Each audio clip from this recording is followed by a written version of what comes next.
네, 돌고래 독서리 여러분 안녕하십니까. 또 일주일이 지나갔습니다. IT 전반 한번 오르고 나서 삼성전자 기준으로 반도체들 오르고 나서 가격 조정은 거의 없고 그냥 행보하고 있는 중입니다. 줄기차게 사던 외국인들도 72,000원 이렇게 되니까 이제 조금 간을 보겠다 뭐 이런 정도인 것 같고요. 우리 LG전자 잘 오르고 있습니다. LG전자도 한번 또 오르고 난 다음에 뭐 얘는 내릴 때는 1%, 오를 때는 3% 이렇게 오르는. 그리고 계속 여러 번 말씀드렸지만 회사가 진짜 한 20몇 년 만에 이제 턴하기 시작했다. 저는 그런 생각을 가지고 있고요. 자기가 잘 할 수 있었고 한때 잘했던 사업부를 도려내는 게요. 엄청 힘든 일이에요. 사람 개인의 인생에서 뭘 손절매하는 거랑 비슷한 거죠. 그런데 하물며 이게 조직이잖아요. 그 수많은 인력이 그 사업부에 일하고 있어요. 그리고 또 LG그룹은 사운이 한때 인하였잖아요. 그 사람에 대해서 존중하고 뭐 이런 게 사내에 좀 제법 많이 있어요. 그런데 제가 한때 그게 마음에 되게 안 들었어요. 무슨 IT 기업이 조직 문화에 인하가 사운이면은 인하는 진짜 옛날 농사 지을 때 필요한 거잖아요. 혼자 하는 게 아니라 막 품앗이도 하고 막 무거운 뭘 밭갈이 하고 그러면 같이 함께 해야 되는 그때 농경 시대에 아주 좋은 문화이죠. 또 필요했던 덕목이고 협동 우리 새마을운동 3대 근면 자조 협동 이거 있잖아요. 그리고 협동하고 인하하고 비슷한 거죠, 그죠? 근데 그런 회사가 휴대폰 사업부를 정리하기가 쉽지 않았을 거라고요.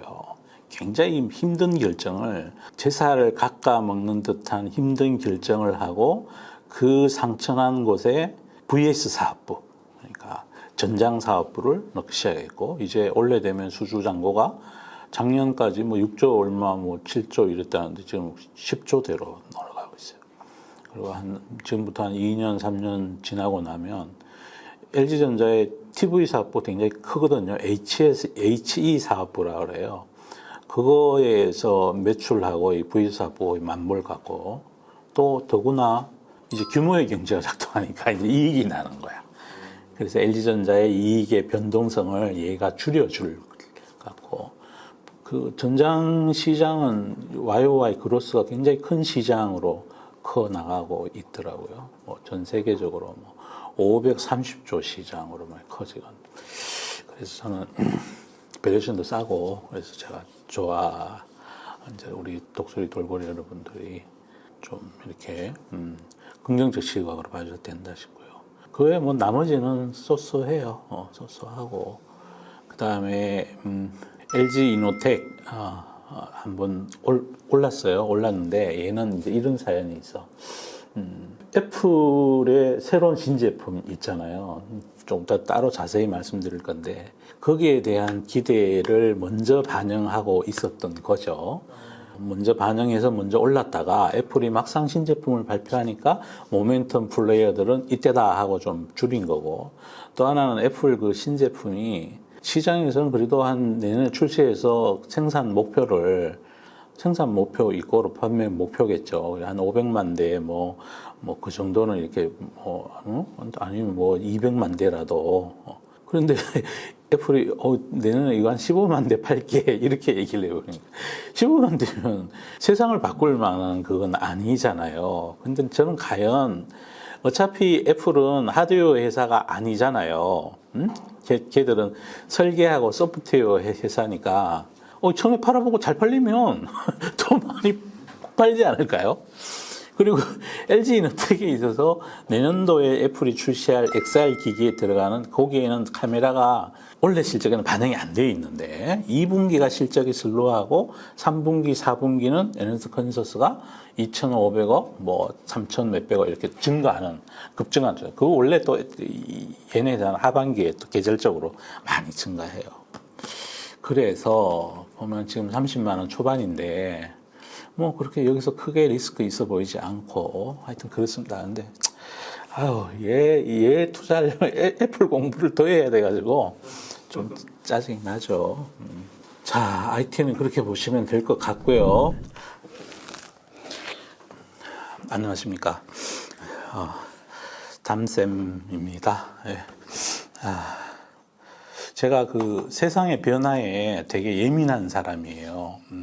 그래서 뭔가 큰 변화가 있을 어떤 기술 변화 이런 게 있으면 이게 문화 변화에 어떻게 영향이 있고 관련 연관된 산업에 어떤 영향이 있는지를 제가 항상 그걸 주밀하게 소위 이제 경물지지하려고 노력하는 사람이에요. 어제 애플에서 비전 프로를 공개를 했어요. 그리고 관련 기사를 제가 그 쭉 보여드리면서 우리 그 돌고래 독서리 여러분들 중에 특히 또 연세 드신 분도 있고 젊으신 분들도 있는데 다 생업에 바쁘신 분들이니까 이 뉴스에 제가 갖고 있는 임플리케이션 이런 거를 짧게 말씀을 드리고자 합니다. 위에 헤드라인은 기자가 쓴 거니까 착용형 공간 컴퓨터, 컴퓨팅 방식의 새로운 시대를 시작했다. 수십만 개의 아이폰, 패드 앱 접속하고 눈, 손, 음성으로 기기를 조작한다. 눈으로. 눈동자를 인식을 해. 그래서 이걸 쓰면 이 앞에 가상의 스크린이 딱 펼쳐지고 그 펼쳐지는 거에 안에 뭐 이렇게 앱들이 딱딱 우리 이거 우리 딱 켜면 이 앞에 앱이 뜨잖아요. 핸드폰에. 그 앱 뜨는 것 같은 거를 이 가상의 공간에 앞에 펼쳐진다는 거예요. 예? 자, 이런 앱이 보인다는 거야. 그러면 여기 이제 내가 썼다고 쳐요. 가령 내가 여기에 뭐 캘린더를 주시를 눈동자로 주시를 해. 그럼 얘가 절커덕 열리는 거야. 그리고 폰으로 여기 가상이 거기다 이렇게 만지면 거기 열리고 뭐 다 되는 거야. 다 되는 거야. 다 된다고. 그리고 소리로도 돼요. 가령 여기도 보고 야 캘린더 열어. 이러면 캘린더 열린다.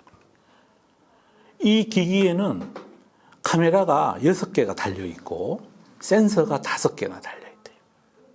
여기에 이제 하드웨어 사양에 대해서 나오니까 또 거기 가서 또 말씀드릴게요.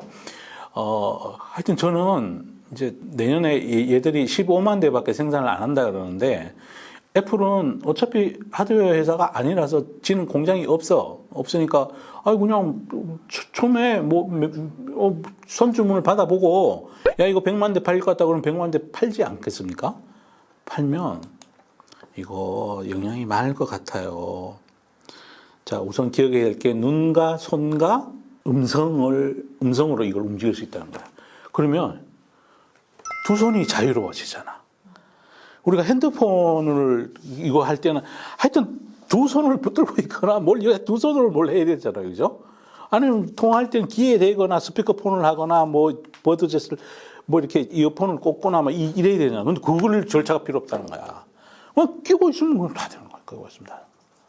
두 손이 자유로워지면 이게 두 손이 자유로워지면 이게 두 손이 할 수 있는 일이 추가되는 게 많지 않을까요? 그런 생각을 해보고요. 통화는 당연히 되는 거고요. 얘는 그러니까 전화기 노릇도 하면서 PC 노릇도 하면서 영화관 노릇도 하면서 다 하는 거야. 자, 이제 하나씩 말씀드릴게요. 이거의 이름은 MR 헤드셋이에요. 왜 MR이냐? 혼합 현실이라 이거죠. 믹스드 리얼리티라고 거기 준말인 것 같아요. 그러니까 혼합되어 있다는 거죠. 가상의 세계와 실제 세계가. 애플은 이날 본사가 있는 요건 됐고, 자, 그다음 중요한 게 MR 헤드셋은 2014년 처음 공개된 애플 워치 이후에 애플이 9년 만에 내세운 거야. 그러니까 얘네들도 이거를 할 수밖에 없는 게 애플의 사업부문별 실적을 보면요, 웨어러블 사업부, 거기 이제 애플 워치 주된 거죠. 그거는 이렇게 올랐다가 제가 얘기하는 S자 곡선 상단에서 정체하고 있어. 주성적. 그러면 이쪽 사업부 있는 사람들은 위기감을 느낄 거 아니에요. 야, 이러다가 하여튼 그 다음 애플 워치 다음에 웨어러블 끼는 거 반드시 뭘 만들어내야 되겠다는 생각을 당연히 했겠죠, 그죠? 그래서 1000명이 넘는 개발자들이 7년 넘게 개발해 오고 있대요.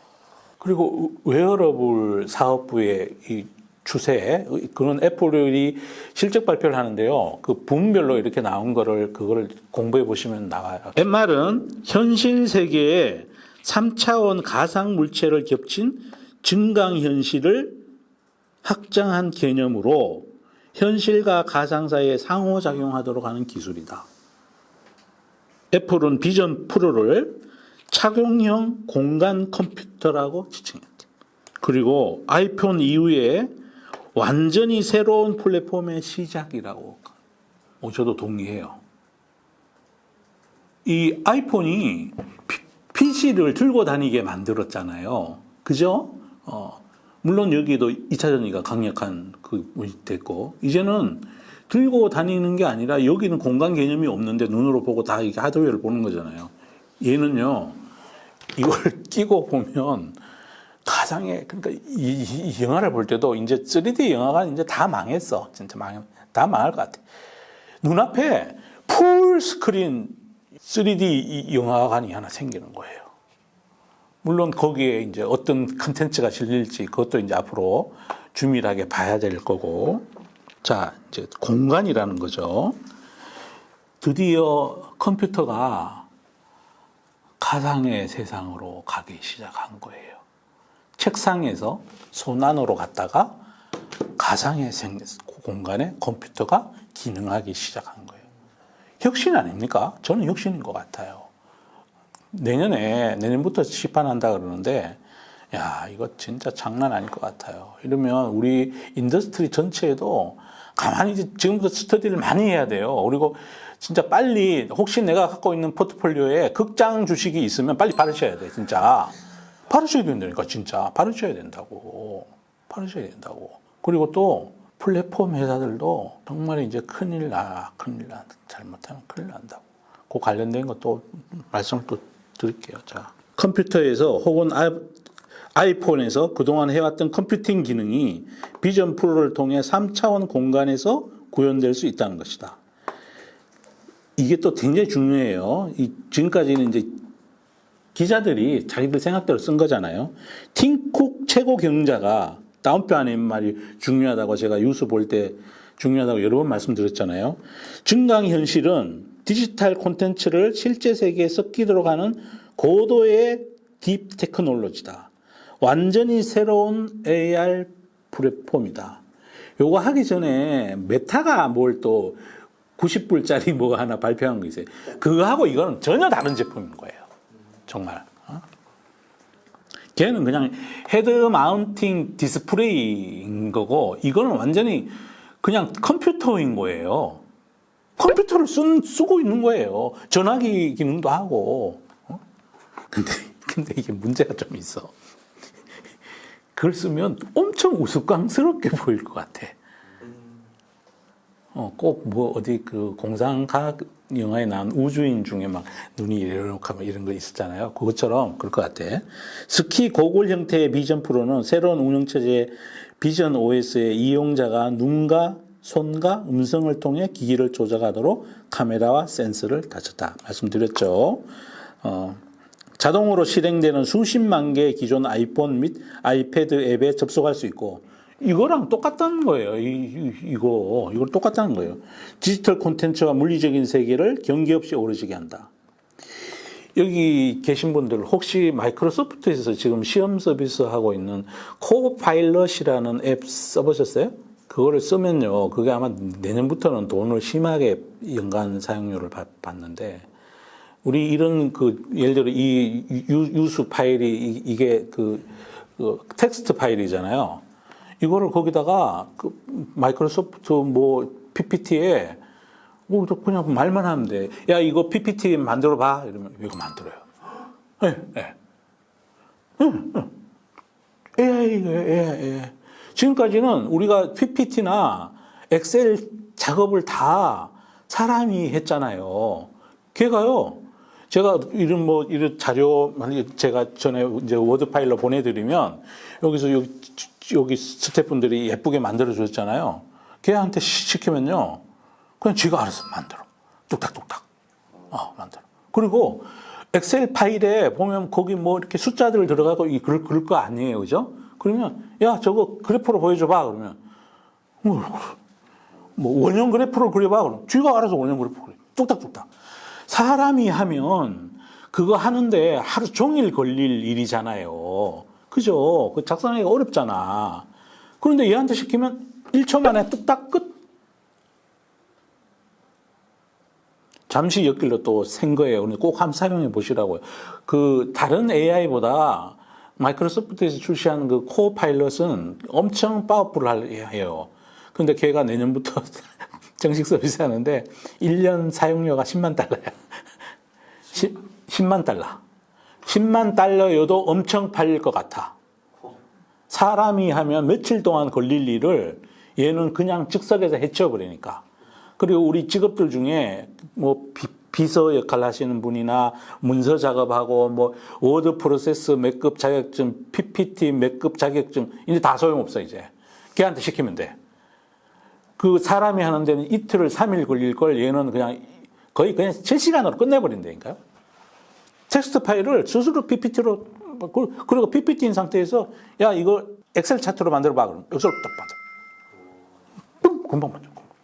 하면서 또 여기로 샜습니다. 그게 세상의 변화가 그만큼 중요한. 그거 한번 꼭 사용해 보세요. 그러니까 우리가 이제 컨텐츠 제공하는 회사잖아요. 그러려면 많은 PPT와 뭐 그런 자료를 만들어야 되잖아요. 그거 만들기 위해서 사람을 많이 쓰잖아요. 많이 안 쓰는 것 같아, 이제. 가령 이것도 할 수 있는 것 같아. 그 걔한테, 아니, 내용 보고 썸네일 한번 글뜻하게 한 PPT로 만들어봐. 그러면 딱 만들어. 가령 비전표를 쓰고 페이스타임 통화를 하면 이용자의 모습이 실물 크기의 디지털로 재현되어 이용자의 표정과 손짓이 실시간으로 반영된대. 와, 사랑하는 연인들 사이에는 앞으로 전화통화 이거 쓰고 많이 하게 생겼어. 이용자들은 같이 영화를 감상하고 사진을 둘러보거나 프리젠테이션 작업을 위해 협업할 수도 있다. PT 작업을 협업할 수 있어요. 그리고 아까 말씀드렸지만 코파일럿을 이용해서 여기서 하면 이 일이 금방 끝나 이제. 가령 이걸 쓰고 코파일럿 그 앱을 설치하고 또 워드 파일 뭐 있을 거 아니에요. 해가지고 손으로 하든가 말로 하든가 야 저 워드 파일 열어가지고 파일 이름 기후 변화를 클릭해봐. 여기 클릭 열 거 아니에요. 그 다음에 코파일럿한테 야 이거 그거 저기 PPT로 만들어. 그런 다음에 야 그거 메일로 누구한테 보내.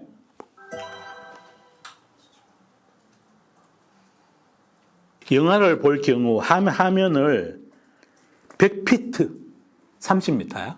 100피트 1피트가 30 뭐 그러니까 만큼 넓게 확장해서 첨단 공간 음향 시스템을 갖춘 개인 영화관의 분위기를 느낄 수 있다. 아이클라우드에서 사진 보관함에 접속하면 사진과 영상을 미세한 디테일까지 보여주며 선명한 색상의 실물 크기를 체험할 수 있다. 저는요, 이게 많이 팔릴 것 같은 생각이 들어요. 우선 저부터도 사고 싶어졌어. 나는 이게 어지러움증 때문에 안 살려고 그랬는데 얘가 그걸 극복을 해놨더라고. R1 칩을 쓰고 A2 칩을 써가지고 요 밑에 설명이 나와요. 새로운 R1 칩으로 12개의 카메라와 5개의 센서, 6개의 마이크가 입력한 정보를 처리해 콘텐츠가 이용자의 눈앞에서 실시간으로 보인 것처럼 느껴지도록 했다. 멀미나 어지럼증은 왜 생기냐면요. 시선이 옮겨갔는데 이게 안 따라오는 그 시차 때문에 생기는 거거든요. 그래서 차를 타고 가면 우리가 멀미를 느끼잖아요. 멀미를 느끼는 이유가 눈하고 그게 빨리 막 휙 지나가니까 거기서 멀미를 느끼는 거거든요. 이걸 쓰고 있어가지고 어지럼증을 느낄 때 예전 버전 뭐 이렇게 조각한 것들은 이 칩들이 연산 속도가 느렸던 거죠. 느리니까 내가 시선을 이렇게 바뀌었는데 하면 늦게 그쪽으로 옮겨가. 그럼 거기에서 멀미가 생기는 거거든요. 멀미가 안 한다는 거죠, 이제. 그 정도로 완전히 실제하고 똑같게. 내가 여기서 이렇게 하면, 요거 딱 바뀔 수 있다는 거죠. 비전 프로는 내년 초부터 미국에서 3,490, 야, 진짜 애플식이나 돼가지고 그냥 $3,500라 그러지. 거기서 뭐냐 이게 진짜 3,499가 뭐냐고 창피하게. 응?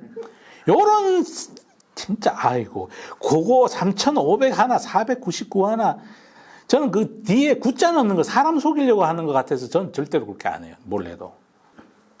이거 뭐 찔리는 거 없으시죠? 예, 우리 서재형 투자교실에는 그런 거 찔리는 일 없습니다.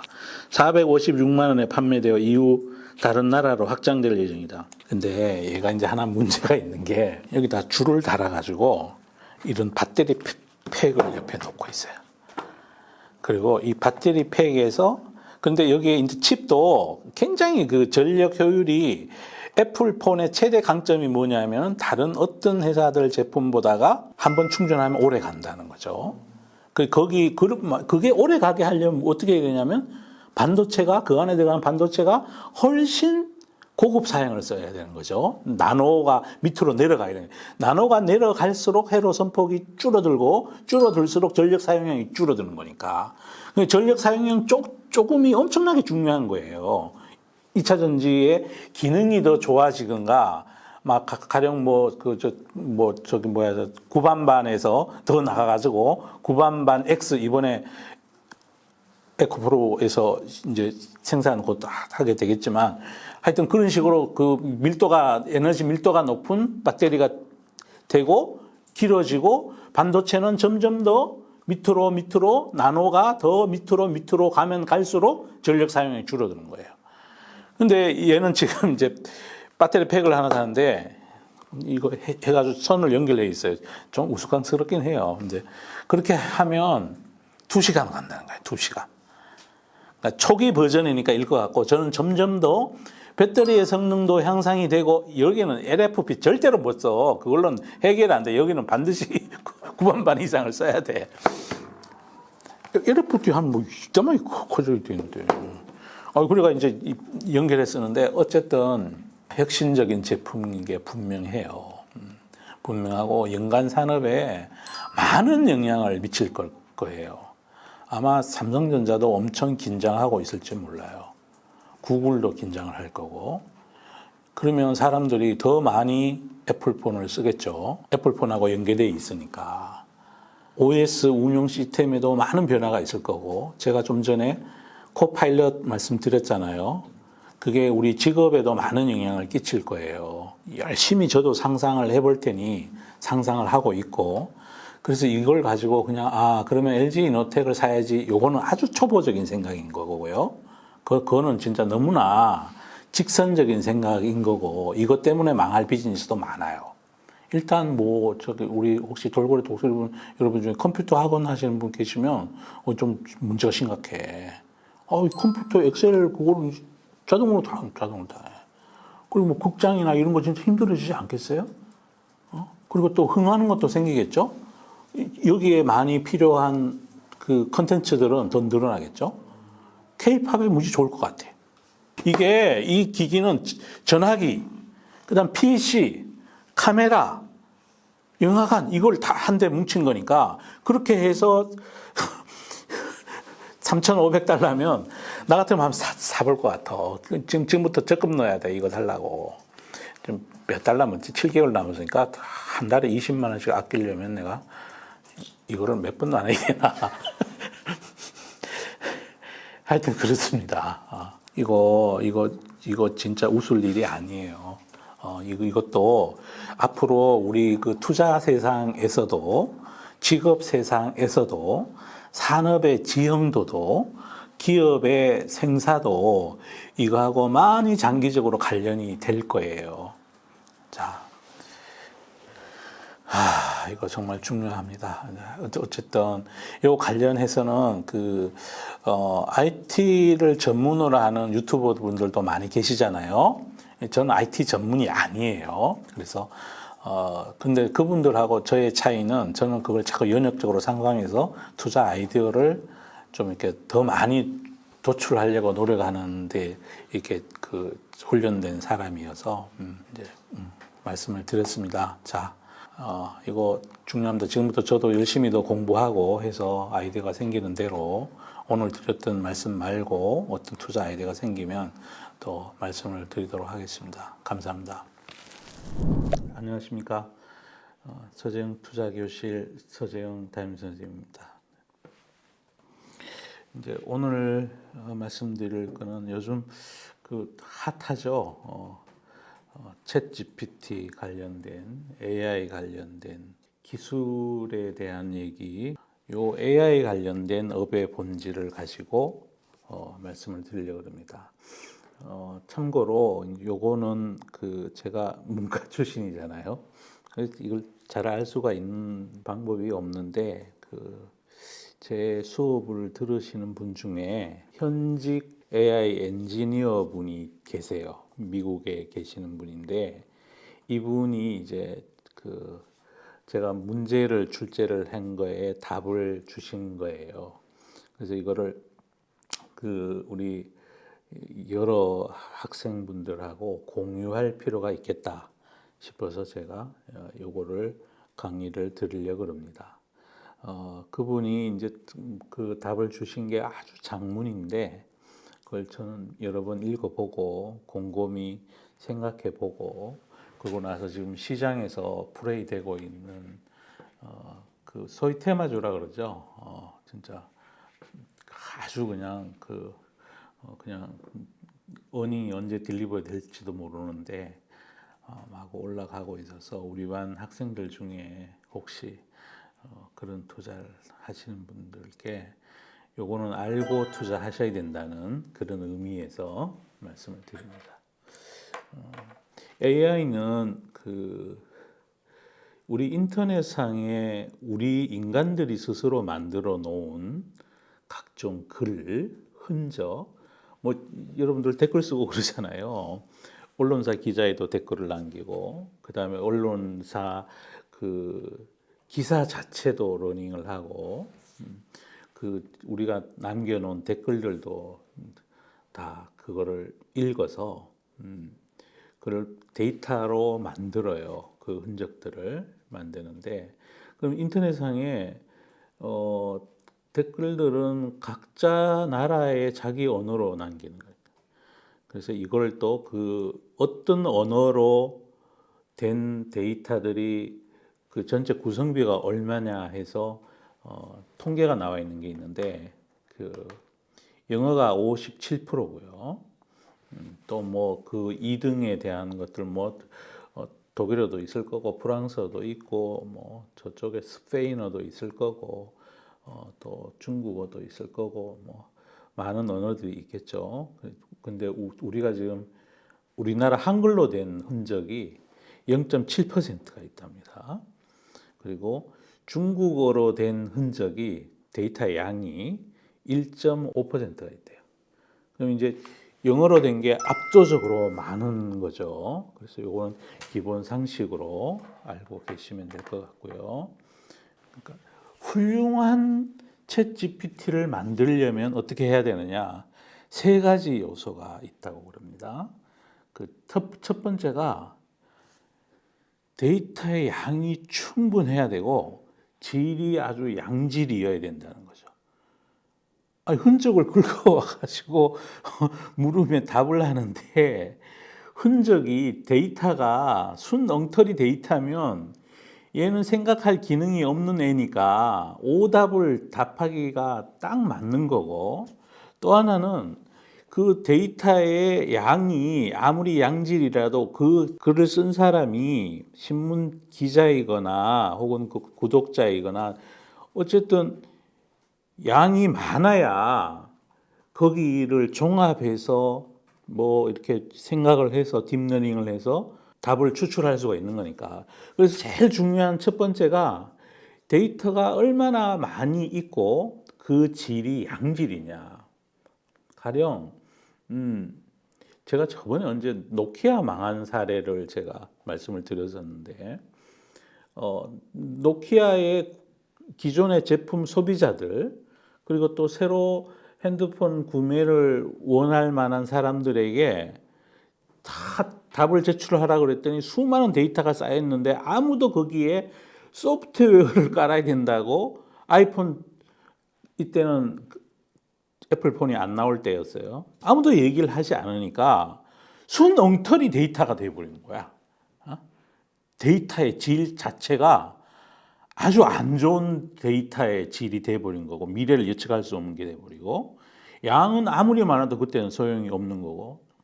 또 하나, 뭐 가령 예를 들어서 데이터 질을 논할 때 초등학생들이 어디 그 어떤 그 커뮤니티가 있어서 그 초등학생들이 뭐 많은 흔적을 남긴다고 생각을 해보면, 그 초등학생들한테 어떤 사물에 대한 판단, 무슨 아주 높은 고난이도의 연역적 사고를 필요로 하는, 뭐 가령 뭐 2차 전지의 해자를 얘기하시오 했는데 초등학생들 커뮤니티에서 막 답을 한 거, 그건 데이터의 질이 안 좋은 거죠, 그죠? 양이 아무리 많아도 안 좋은 거예요. 그래서 질도 좋아야 되고 그다음에 양이 좋아야 된다. 그러면 저절로 이제 이런 생각이 들지 않을까요? 일단 양은 영어로 된 게 제일 많아. 질은 두 번째 치더라도 요즘 페이지에서 말씀드렸지만 한글로 된 거는 0.7% 정도밖에 안 되니까. 그래서 요게 첫 번째 요소고, 두 번째가 이제 컴퓨팅 자원입니다. 그러면 이제 엔비디아가 떠오를 거고 AI 반도체가 떠오를 거고, 컴퓨팅을 얼마나 빨리 하느냐, 얼마나 방대한 데이터를 저장해 놓은 걸 읽어 오느냐, 그게 이제 중요한 경쟁력이 된다는 거죠. 그러면 AI가 하는 챗 GPT가 앞으로 많이 늘어나게 되면 그 사업을 하려는 회사는, 그게 네이버가 됐든 카카오가 됐든 구글이 됐든 마이크로소프트가 됐든 아마존이 됐든 중국에 있는 텐센트가 됐든 누가 됐든 간에 메모리 많이 사야 돼요. 그리고 또 엔비디아가 만드는 반도체도, GPU 반도체도 사야 되고, 돈이 무시 많이 든다는 얘기 아니겠어요? 이게 서버를 구축을 해야 된다는 거니까 어마어마한 돈이, 천문학적인 돈이 들어가야 된다는 것을 의미하고 있는 거예요. 이것 자체가. 신약 개발 회사들이 미국에서 임상을 하는데 돈이 1상, 2상은 돈이 별로, 그때도 돈이 들지만 3상 대규모로 가게 되면 대상을 늘어야 되잖아요. 그러면 돈이 또 천문학적으로 들어가는, 뭐 비슷한 거예요. 그러니까 이거를 AI GPT를 잘 하려면 돈이 많이 들어야 된다는 걸 제가 지금 말씀드리는 거예요. 데이터의 질과 양도 언어적인 문제, 질과 양, 그것도 중요한 요소고. 그다음에 세 번째가 이제 알고리즘이죠. 프로그램 하는 능력인데, 이거는 알려져 있답니다. 딥러닝이 알려지고 난 후에 업계를 놀라게 하는 새로운 알고리즘들은 그 아이디어가 대부분 논문과 코드 형태로 공개되어 있대요. 그 얘기는 뭐 그냥 대학교에 컴퓨터 관련된 학과 나오고 이 전산을 조금 아는 사람은 이거 갖고 흉내를 다 낼 수 있다는 거야.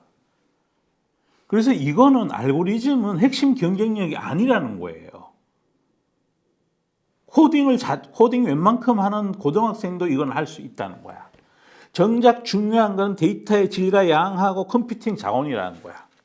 그런데 최근에 우리나라에서 이걸 잘한다고 하는 분들이 주로 우리는 문과 출신들이나 이걸 전문적으로 아는 사람은 알고리즘에가 또 보여주면 와, 엄청난 기술이다 이렇게 생각하시는 거예요. 아니라는 거지. 그거는 누구나 웬만하면 다 한다는 거지. 그건 기술적 혜자가 아니라는 거지.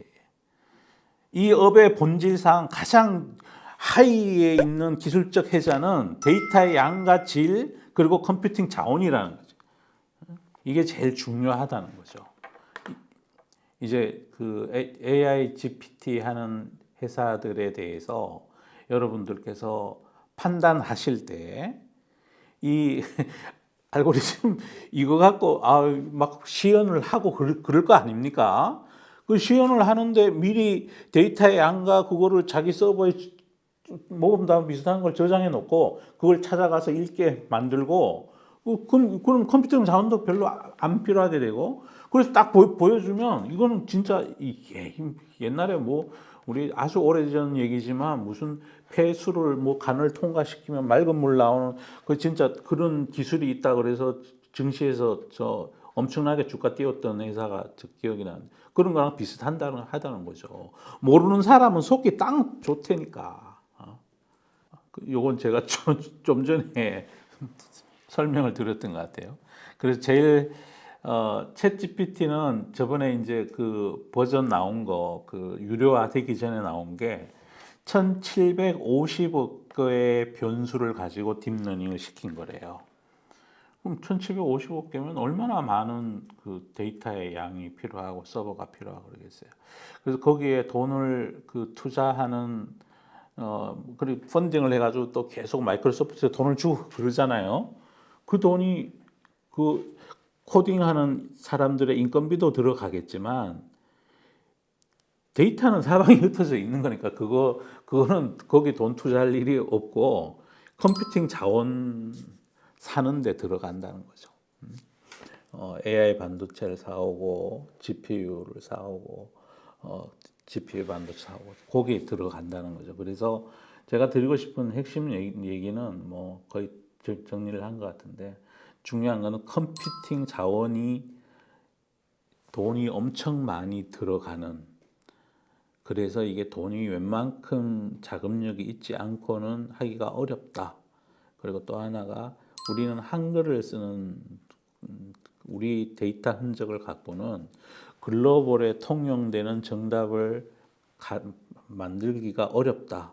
그러면 우리나라의 그 AI GPT를 하겠다는 분들도 어쩔 수 없이 중국어로 된 것도 긁어오고 영어로 된 것도 긁어오고 스페인어로 된 것도 긁어오고 전 세계에 있는 인터넷 흔적을 다 긁어와야 되는데 그 사이에 언어를 또 자동으로 번역해주는 알고리즘이 또 필요할 거고 그거를 한글로 번역해서 우리한테 보여줘야 되니까 그래서 그런 부분들도 생각하고 이러면 우리나라에서 그 하는 AI GPT가 미국에서 하는 AI GPT랑 같은 수준이 되려면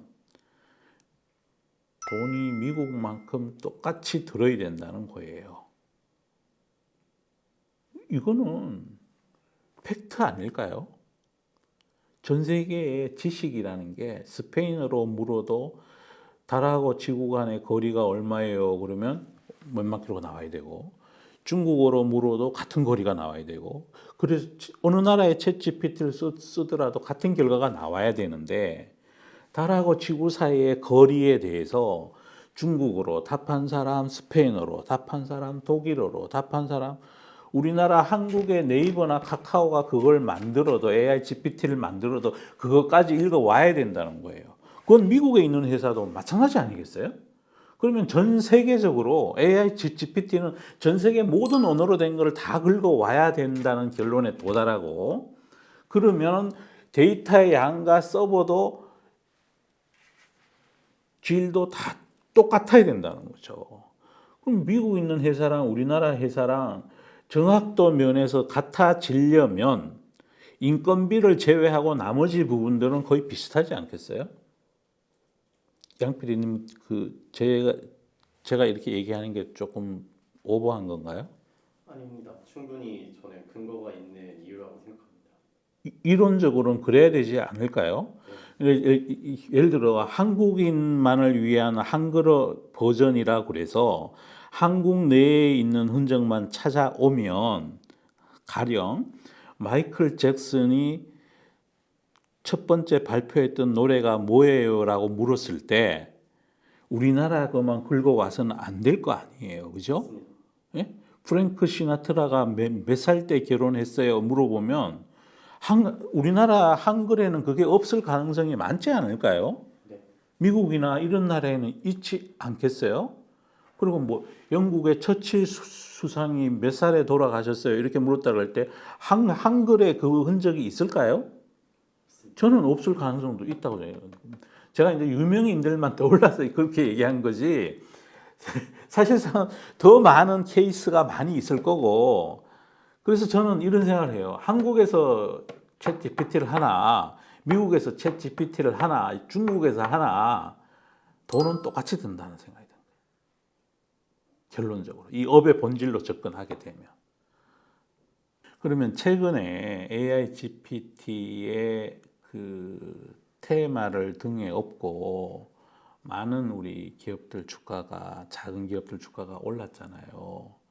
그건 여러분들께서 우리 학생들 분께서 많이 고민을 해보셔야 돼요. 진짜 이 회사가 돈을 잘 벌 수 있는지에 대해서 업의 본질을 봤을 때, 그러니까 흉내는 누구나 다 낼 수가 있는 거고, 그런데 들어가는 돈의 양은 제가 말씀드렸듯이 똑같을 거고, 그 회사가 천문학적인 돈이 필요하다는 것을 여러분께서 꼭 알고 현명하게 투자를 하셔야 된다는 생각입니다. 하여튼 무슨 투자를 하든지 간에 어떤 테마로 막 주식이 오르고 이럴 때, 얘네가 이거를 잘할 수 있는 본질이 뭔지, 기술적 해자가 뭔지, 재무적인 능력이 있는지, 이런 것들을 파악해서 투자하셔야 나중에 낭패 보지 않는다는 거죠. 여기까지 챗 GPT와 관련된 AI 인더스트리에 대한 업의 본질로 바라본 제 뷰를 말씀드렸습니다. 그 다음에 내가 KF21이라고 논하시오 했더니, 뭐 KF21은 국방과학연구소와 하나시스템이 개발한 5세대 전투기래. 아니 여기 하나시스템이 왜 나오냐고 카이가 한 건데, 그러니까 카이스트하고 카이를 헷갈리는 것 같아. 물론 하나시스템도 여기에 중요한 부품들을 집어 넣을 거예요. 뭐 레이저나 뭐 하여튼 그런 게 있을 거고. 그러니까 국방과학 카이를 한국우주항공을 얘는 국방과학연구소랑 혼동하고 있는 거야 지금. 카이와 하나시스템, 그러니까 뭐 서로 협력관계로 만들 수 있겠죠. 개발하는 5세대 전투기. 뭐 어쩌고 전투기 이렇게 어쩌고 저쩌고 이렇게 나와요. 뭐 인공지능 등의 기술적, 그래서 뭐 하여튼 그렇대요. 근데 이걸 물어본 이유는 이게 이제 최신 그런 거라서, 아니 그러니까 왜 인구는 2021년 거를 끌고 오면서, 그래서 얘가 이제 최신 뭘 아나 싶어서 물어본 거예요.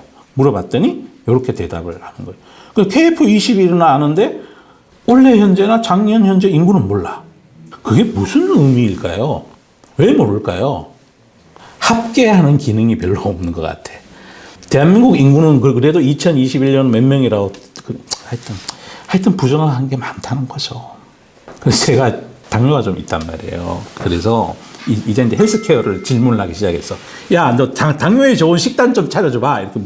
그랬더니 얘가 당뇨에 좋은 식단은 식이섬유가 풍부하고 저지방 저당도의 음식을 중심으로 구성된 식단입니다. 간단히 말하면 채소, 과일, 고기, 생선, 쌀 등이 들어있는 게 좋대.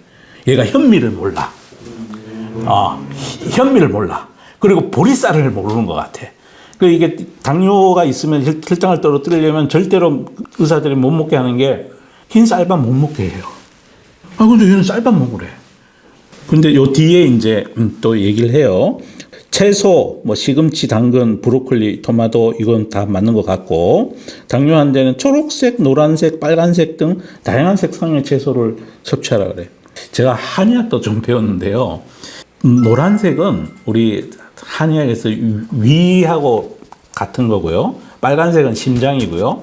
이게 색깔도 우리 장기랑 연결시켜서 제가 한의학의 기초를 배웠습니다. 그런데 초록색은 우리 장기하고 관련된 게 없어요. 검은색이 신장이고 흰색은 폐야, 폐. 그래서 우리가 기침하고 그러면 배 좀 먹으라고 그러는 거야. 그리고 막 속이 부대끼고 이러면 호박죽, 단 거 먹으라고. 그 다음에 과일, 당뇨 환자에게는 적당한 양의 과일을 섭취하는 게 좋다. 과일에 담긴 섬유질은 혈당 농도를 안정시켜주고 비타민과 미네랄도 함께 공급해준다. 사과, 배, 오렌지, 블루베리, 딸기 등의 좋은 선택이다. 이건 좀 아닌 것 같아. 딸기나 사과 이런 거는요, 그게 당이 높아요. 귤도 치명적으로 높고 귤은 또 칼로리까지 많이 높아요. 그래서 요거대로 식단 차리면 혈당 엄청 올라갈 거야. 쌀밥 먹고 거기다가 시금치 당근까지는 좋은데 오렌지, 블루베리, 사과, 딸기 이거는 먹으면 혈당 빵빵 올라갑니다. 빵빵 올라갑니다. 단백질, 고기, 생선, 콩, 두부 등 단백질을 함께 설정. 이건 맞는 것 같아요. 해조류는 건강에 좋은 영양소인 미네랄, 비타민, 섬유질 등이 풍부하고 혈당도 이것도 맞는 것 같아. 그러니까 제 얘기는 맞는 것도 있고 틀린 것도 있는데 부정확한 거 요거대로 하면 당뇨한테 죽는다니까 진짜. 제가 또 전자담배를 피우잖아요. 그래서 전자담배 유해성에 대해서 논하시오 하고 그랬더니 애가 막 쭈루루 얘기를 해요. 하여튼 몸에 안 좋대. 그래서 나도 한번 끊어보려고. 일반 담배랑 별반 다르지 않대. 그 유해성이. 전자담배는 타방제는 뭔 말인지 모르겠어. 하여튼 타방제로서 담배보다는 유해성이 적다고 알려져 있지만 여전히 그 안에는 많은 유해 물질이 존재하고 이러한 유해성이 전자담배를 흡연한 사람의 건강 문제를 일으키고 있습니다. 첫 번째, 전자담배에는 수많은 화학 물질이 들어가 있고 이 화학 물질은 굉장히 해롭대. 그건 당연히 그런 것 같아요. 그래서 둘째, 전자담배는 긴급 비상상황이 올 때 갑자기 폭발할 수 있대. 하여튼 이것도 무슨 얘기를 하는. 그러니까 전자담배에도 이게 충전하는 게 리튬이온 배터리가 들어가 있잖아요. 온 동네 2차 전지. 그리고 요새 TV에서 그런다며 또 차 전지라고. 진짜 온 주위에 2차 전지예요, 진짜. 근데 그 산업이 중간에 꺾일까요? 난 정말. 셋째, 전자담배는 무엇보다 장기간 사용에 따른 심각한 건강 문제를 일으킨다. 폐기능 저하, 심장질환, 뇌졸중 등 하여튼 무시무시하대요. 나 어떻게 진짜 줄여서 나중에 끊었으면 좋겠어. 근데 그러려면 나 진짜 레포트도 안 봐야 되고 신문 기사도 안 보면 끊을 수 있을 것 같아. 그 다음에 이제 그 다른 거를 물어보기 시작해요. 이제 지구에 대해서 이제 좀 하나 제가 질문을 해봤어요. 백두산 하산이 폭발할 가능성은 하고 이렇게 물어봤어요. 제가요, 독도는 누구 땅이냐도 물어봤어요. 그랬더니 챗GPT가 독도는 일제강점기 이후에 대한민국 정부가 유효하게 지배하고 있는 대한민국 땅이라고 답해 주더라고. 멋있는 놈이야, 이놈이. 그럴 때는. 근데 백두산 하산은 물어봤어요. 백두산 하산 그 자체로는 아직 활동하지 않아요. 폭발할 가능성이 높다고 판단되지 않는데. 그러나 2002년과 2013년에 각각 작은 폭발이 발생했고 하산의 간격 주기는 평균 100년에서 200년 정도이기 때문에 언제든 폭발할 가능성을 배제할 수 없다. 나는 2002년과 2013년에 백두산 폭발했다는 얘기를, 미세한 폭발했다는 얘기를 나는 못 들은 것 같아요. 그러니까 지금부터 한참 전에 조선시대 때 폭발한 기록이 있는 것 같고요. 근데 하여튼 간격 주기가 100년에서 200년이라니까. 현재 백두산 지역은 주변 국가들에 의해 경제적으로 중요한 것으로 인식되고 있기 때문에 대규모 폭발이 있다면 인명재산 피해가 크게 우려된다. 하지만 이번에는 중국 정부와 연구 기관들이 백두산 지역을 타격할 만한 얘가 지금 용어를 뭘 혼동하고 있는 거예요. 그죠? 타격할 만한 대피 구조 시스템 및 비상 대응 체제 등을 강화시켜 놓았기 때문에 최소한의 인명 피해로 큰 참사를 막을 수 있다고 예측합니다. 그러니까 그 중국 정부에서 자기 쪽 백두산 거기에 무슨 뭘 대피 시설 이런 거 만들어 놨나? 뭐 그런 것 같아. 그러나 안전을 위해 백두산 지역을 방문할 경우 지자체 관계자의 안내에 따라서 하며 여행자 개개인도 지진 및 하산 활동 등의 발생 가능성에 대한 인식을 높여서 안전에 최대한 유의된다. 그렇게 답을 해요. 그러니까 완전 얼치기는 아니고 뭘 많이 아는 척을 해요. 정확히는 안 보는 것 같아요. 그 다음에 내가 이렇게 물어봤어. 한국의 통일을 가장 반대하는 나라는 이렇게 물어봤어요. 그랬더니 얘가 뭐라 그러냐면 정확한 답은 없지만 북한은 한국의 통일을 가장 크게 반대한 나라 중에 하나래.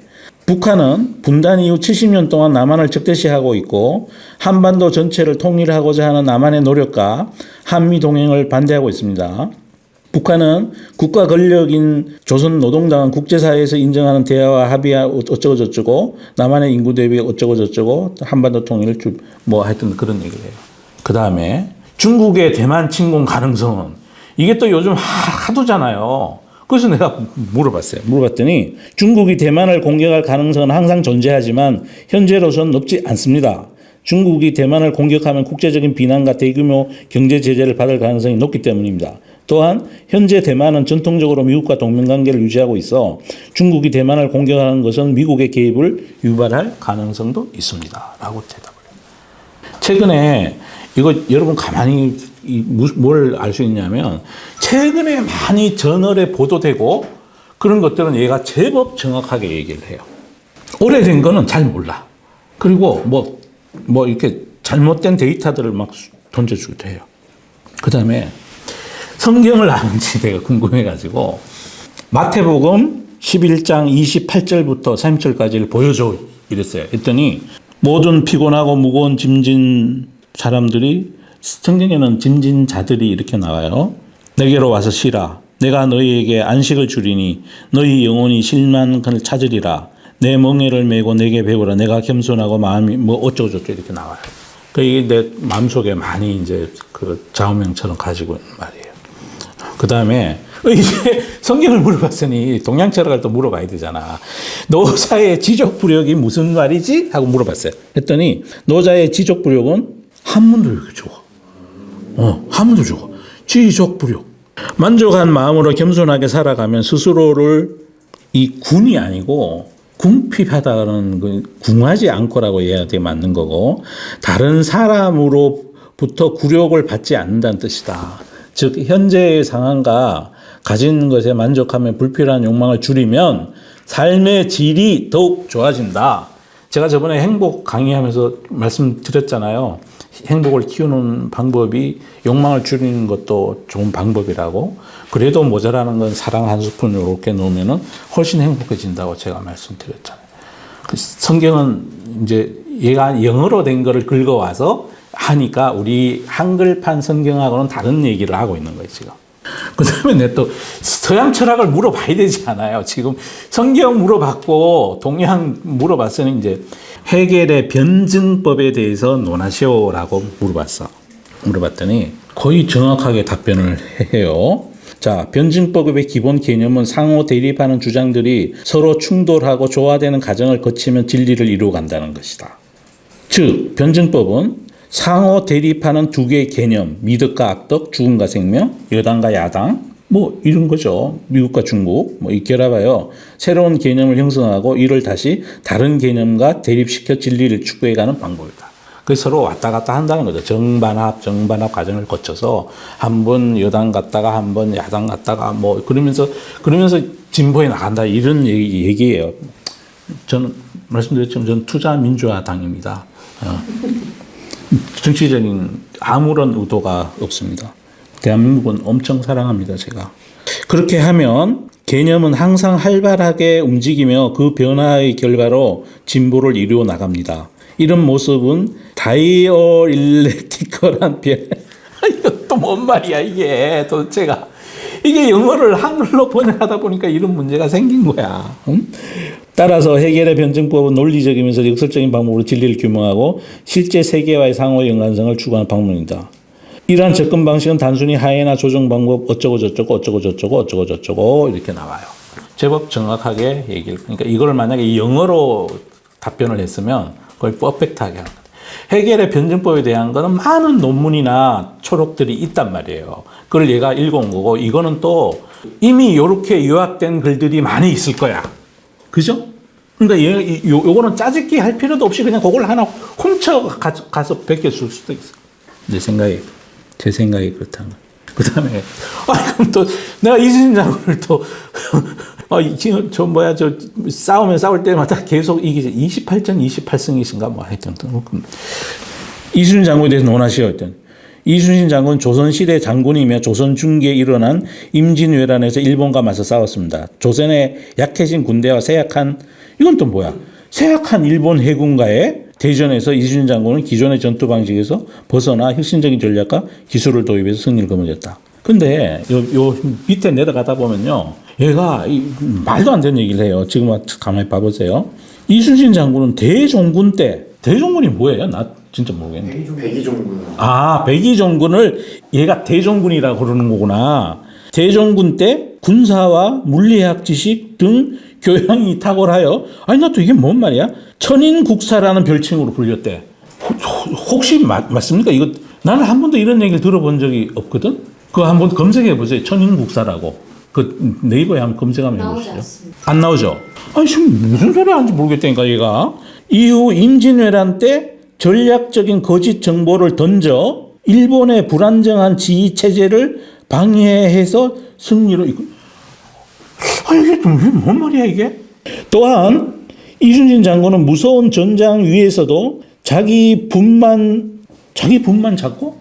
이건 뭐지? 온갖 포차와 물살과 바위로부터 자신의 군사들을 보호했습니다. 아, 이게 이제 저기 명랑 대첩 얘기하는 것 같아요. 어떤 물살로부터 한 거는. 그리고 또 뭐 거짓 정보, 이거는 또 난 뭔 말, 난 잘 모르겠어요, 이거는. 또한 이순신 장군은 대한민국의 국민적 영웅이며 그의 믿음직한 리더십과 혁신적인 전략, 불굴의 의지, 칭찬받는 도덕과 지식 등으로 인해 많은 사람에게 존경받고 있습니다. 자, 이제 그럼 대충 눈치를 채신 거 아닙니까? 챗GPT가 어떤 거라는 걸. 자, 그 다음에 또 현재 일본의 수상이 누구냐고 제가 물어봤어. 제가 현재 대한민국 대통령이 누구냐고 물었더니 제가 여기 긁어왔는지 모르겠어. 이낙연이래요. 이낙연 선생님이래. 그래서 그 다음에 내가 너 저 윤석열 대통령을 아니? 이랬더니 그런 사람 모른대. 참 신기하지 않아요? 그래서 내가 현재 일본 수상이 누구냐고 물어봤어. 이게 다 아는 얘기 아니에요. 근데 현재 일본 수상은 나카스와 후수다이래. 나카스와 후수다이는 일본의 국민의 대표적인 신앙심과 근면성실 지도력으로 해서 많은 사람에게 존경받고 있고, 나카스는 2019년 4월부터 일본의 126번째 수상으로 재직 중이며, 내년 이게 뭐야? 이게 내년이 왜 2022년이지? 아니라는 거죠. 난 이게 나 42,000 돌려받아야 돼, 진짜. 여기까지. 그 외에도 뭐 많은 게 있어요. 진짜 제가 관심사가 희노애락, 애호요 이런 것도 관심사가 많아서 다양한 거를 물어봤는데 엉터리가 많아. 그래서 이제 한 가지 유용성은 있는 것 같아. 짜집기가 불편할 때 여러 개 있는 것들을 골고루 가져와서 어떤 논문을 쓰거나 레포팅을 해야 될 때는 필요 쓰임새가 있는 것 같아. 그런데 정확치 않아. 그리고 숫자로 된 거나 그림이나 이런 것들은 얘가 잘 몰라. 우리 저 파일들 중에도 PDF 파일? 그건 사진처럼 돼 있잖아요. 그 파일의 종류가. 얘는 아마 그건 못 읽을 거야. 그냥 텍스트로 된 것만 읽는 것 같아. 동영상이나 사진을 읽는 눈이 없다 보니까 문서 파일 중에도 PDF로 된 거는 못 읽는 것 같아. PDF로 된 건 이렇게 긁어가지고 복사가 안 되잖아요. 그죠? 실제는 그렇잖아요. 그래서 AI에 대해서 진짜 질문한 것 진짜 많은데 제가 내린 결론은 짜집기한 능력은 있다. 그런데 시차가 틀린 걸 제공해 주기도 하고 순 엉터리도 많다. 한계가 아주 크겠구나. 그리고 그거를 예를 들어 의사들의 진단이나 법정의 판결 그걸 AI한테 물어서 할 일은 이제 판결문을 쓸 때 참고할 수는 있겠지만 그럴 일은 그걸 100% 믿고 하다가는 큰일 난다라는 생각이 들었어요. 그래서 이거는 한계가 있고 또 하나는 이게 앞으로 계속 커지려면 반도체가 엄청 많이 필요하겠구나 라는 생각도 함께 가졌습니다. 그리고 또 하나는 자율주행을 할 때 우리 라이다, 레이저, 그 다음에 카메라 이렇게가 들어가잖아요. 이제 그런 산업들의 그렇게 해서 자율주행을 하게 되면 그 안에도 반도체가 정말 많이 들어가겠구나. 자율주행 시대가 되면은 그걸 처리해야 되니까 빠르게 인식한 거를 처리해야 되니까 모르긴 몰라도 그런 쪽에도 많이 있겠구나. 그래서 이게 반도체가 산업의 쌀이구나 이런 생각이 들고, 그래서 그 신냉전 시대에 서방에서 온갖 법을 동원해서 지금 대결 구도를 갖고 가는 게 반도체와 2차 전지 산업이잖아요. 그런 생각을 하게 됐습니다. 지금까지 최근에 나온 AI가 어떤 애인지 제가 요모조모 테스트한 결과를 말씀드렸습니다. 관련 주식들을 투자하실 때 참고를 하시기 바랍니다. 최근 들어서 네이버가 많이 내리고 있어요.